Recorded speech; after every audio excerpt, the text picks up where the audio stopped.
Hi అండి. ఈరోజు అయితే నేను పాలక్ కర్రీ ఎలా చేసుకోవాలో మీకు చూపిస్తాను. దీనికి ముందుగా కడిగిన బాండి పెట్టేసుకొని మనం పాలకూర బాగా కడిగేసి వేసుకోవాలి.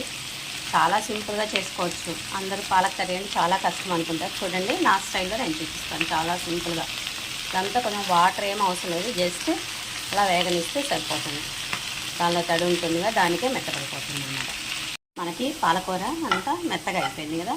ఇప్పుడు ఈ పాలకూరని మనం చిన్న బౌల్లోకి తీసేసుకుందాం.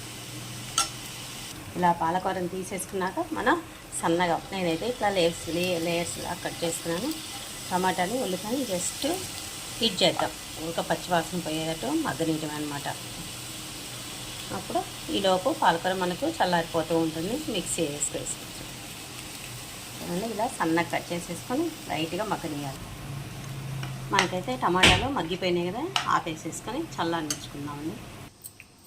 మనం ఇప్పుడైతే మిక్సీ తీసేసుకొని చూడండి, లైట్గా మనం చేసాం కదా పాలకూర, 4-5 పచ్చిమిర్చి, అల్లం, వెల్లుల్లి ఇవన్నీ బాగా మెత్తగా గ్రైండ్ చేసుకోవాలి. కొంచెం సాల్ట్ చూసుకొని వేసేసుకోండి. మిక్సీ వేసేసుకుందాం.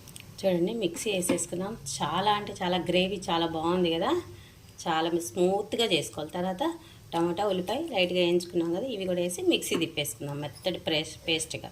మనకైతే మెత్తటి పేస్ట్ అయిపోయింది కదా. దీన్ని ఇందాక బాగా పెట్టాం కదా, అదే పాన్లో మళ్ళీ వేసేసుకోవచ్చు అనమాట. మళ్ళీ ఇంకోటి అవసరం ఉండదు. చూసుకొని కొంచెం వాటర్ వేసేసుకొని చూడండి, చాలా చక్కగా ఉంది. చాలా ఈజీగా అయిపోతుంది. చాలా కష్టం అనుకుంటారు, ఏముండదు. చాలా సింపుల్గా చేసేసుకోవచ్చు. దీన్ని అయితే మనం పాలకూరని ఇలా అయితేనే మనం ఎక్కువగా తీసుకోగలుగుతాం. చూడండి, ఎక్కడ ఏ పలుకులు లేకుండా గ్రీన్గా నీట్గా ఉన్నాయి. కొంచెం సేపు దీన్ని అయితే మరిగిద్దాం మనం. మనకైతే ఇప్పుడు బాగా ఉడుకుతుంది కదా, దీనిలో కొంచెం కారం వేసేసుకుందాం.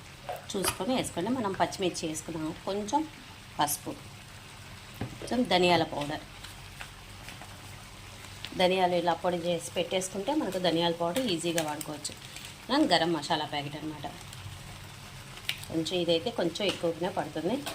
ఎవరైనా ఇంట్రెస్ట్ని బట్టి ఎక్కువ మసాలాలు తినేవాళ్ళని బట్టి వేసేసుకోండి.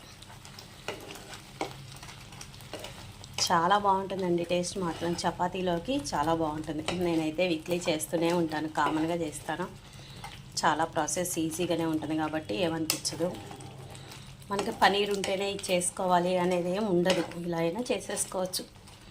చూడండి, దాదాపు దానిలో ఉన్న వాటర్ పోయాయి కదా. మనం ఇప్పుడు ఫైనల్గా జీడిపప్పుతో అయితే చేసేసుకున్నాం.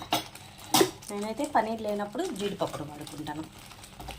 ఇలా జీడిపప్పు వేసేసుకుంటే మనకు ప్రతి ముక్కకు తగులుతూ ఉంటుంది కదా, బాగా టేస్టీగా తింటారు పిల్లలు. ఓకే ఫ్రెండ్స్, ఇదైతే ఇప్పుడు మనం సర్వింగ్ బౌల్లో తీసేసుకోవడం. చూడండి, మనం చాలా బాగా వచ్చింది. దీన్ని మనం చపాతీలోకి తినేయటం ఇంకా. Okay friends, like, share, subscribe. Paneer